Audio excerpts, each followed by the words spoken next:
College படிப்பவர்கள் ஜும்மா தொழ முடியாத நிலைக்கு என்ன செய்வது? காலேஜ் விட சொல்லுங்க. அதாவது சகோதர சகோதரிகளை திரும்ப நான் சொல்றேன், நம்முடைய மார்க்கம், நம்முடைய இரத்தம், நம்முடைய சதை, நம்முடைய உயிர். நம்முடைய மார்க்கம் என்பது நம்முடைய உயிர், நம்முடைய சதை, நம்முடைய இரத்தம். நம்ம வாழ்வதே மார்க்கத்திற்காக வேண்டித்தான். ஒரு முஸ்லிமுக்கு மார்க்கத்திற்கு பிறகுதான் மற்ற எல்லாமே. இந்த மார்க்கத்திற்காக சஹாபாக்கள் செய்த தியாகங்களை பார்க்கிறோம். தூக்கு மரத்தில் ஏற்றப்பட்டார்கள், நெருப்பில் கட்டி தூக்கப்பட்டார்கள், கொலை செய்யப்பட்டார்கள், ஊரை விட்டு துரத்தப்பட்டார்கள், கணவன் மனைவி பிரிக்கப்பட்டார்கள், பிள்ளைகள் பெற்றோர்கள் பிரிக்கப்பட்டார்கள், கண்ணுக்கு முன்னால் பிள்ளைகள் நெருப்பிலே போடப்பட்டார்கள். எல்லாமே எதுக்காக கேட்டால் மார்க்கத்திற்காக. இப்ப நம்ம என்ன செய்யறோம் என்றால் துனியாவுக்காக வேண்டி மார்க்கத்தை விடுவதற்கு ரெடி ஆகி ஒரு காலேஜ்ல நாம் ஜும்மாவுக்கு போவதற்கு அனுமதிக்கவில்லை என்றால் ஜும்மாவுக்கு போவதற்கு அனுமதிக்கக்கூடிய காலேஜில் உங்களோட பிள்ளையை சேரும்.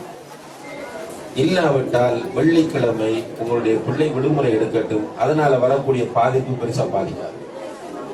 காலேஜை காரணம் காட்டி ஜும்மாவில் மிஸ் பண்ணீங்கன்னா கடைசியில வந்து அல்லாஹ் இருக்கிறான்னு கேட்பான்.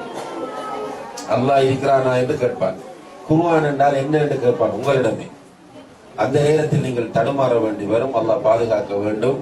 எனவே காலேஜில் ஜும்மா தொழ வாய்ப்புள்ள காலேஜுக்கு பிள்ளைகளை சேருங்கள். இல்லை என்றால் அன்றைய நாளை விடுமுறையாக்குங்கள். ஜும்மா தொழுதே ஆக வேண்டும். அது ஒரு நிர்பந்தம் கிடையாது.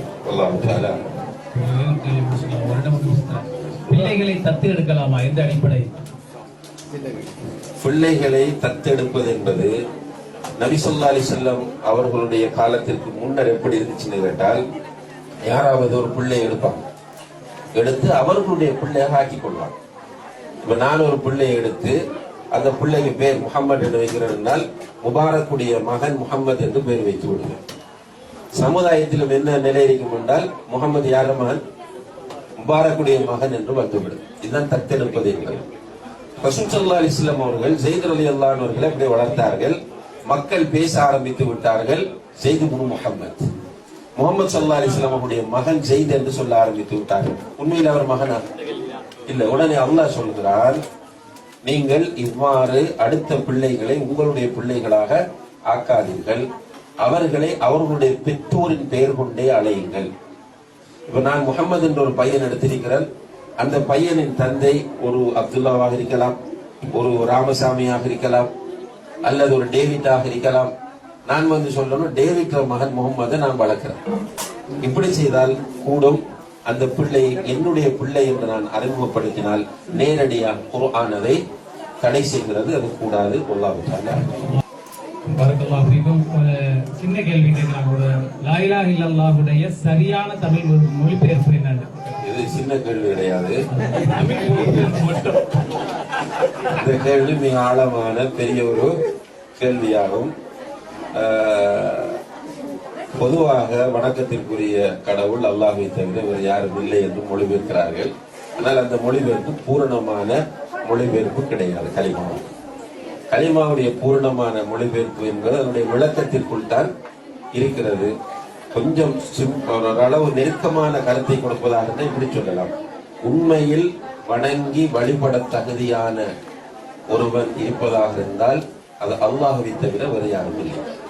உண்மையில் வணங்கி வழிபட தகுதியான ஒருவன் இருப்பதாக இருந்தால் அது அல்லாஹ்வை தவிர வேறு யாரும் இல்லை என்ற கருத்தை நம்ம கொடுக்கலாம். சும்மா there is no God but Allah என்று மொழிபெயர்க்கிறதோ, வணக்கத்துக்குரிய நாயன் அல்லாஹ்வை தவிர வேறு யாரும் இல்லை என்று சொல்வதோ அதனுடைய பூர்ணம் லா மஹ்மூத பிஹக்கின் இல்லல்லாஹ் என்பது அரபில சொல்லுவாங்க. அடுத்த கேள்வி. ஒரு சகோதரர் வந்து நாளைக்கு வரமாட்டாரா செர்ஜிக்கு, அதனால மற்ற கேள்விக்கு அனுமதி இல்லை. சகோதரர் வந்து நாளைக்கு வந்து செர்ஜிக்கு வரமாட்டாரா, ஒரு முக்கியமான கேள்வி கேட்டுக்காரு. அக்கீதா சம்பந்தப்பட்ட கேள்வி. எங்கள் குழந்தைகள் படிக்கின்ற மதரசாவில் மாலிகி மதுஹப் அடிப்படையிலான அக்கீதாவையும் ஃபிக்ஹ் சட்டத்தையும் படிப்பிக்கின்றார்கள். இதனால் அக்கீதாவில் முரண்பாடுகள் வருவதற்கு சாத்தியம் இருக்கின்றதா? மாலிக் மதுஹபை பொறுத்தவரையில் உண்மையிலே இமாம் மாலிக் ரஹ்மத்துல்லாஹி அவர்கள் இஸ்லாமிய அக்கீதாவில் மிக உறுதியாக இருந்த ஒருவர். அஹ்லு சுன்னா வல் ஜமாத்தினுடைய அக்கீதாவை நமக்கு அழகான முறையில் கற்றுத் தந்தவரும் இமாம் மாலிக் ரஹ்மத்துல்லாஹி அவர்கள்.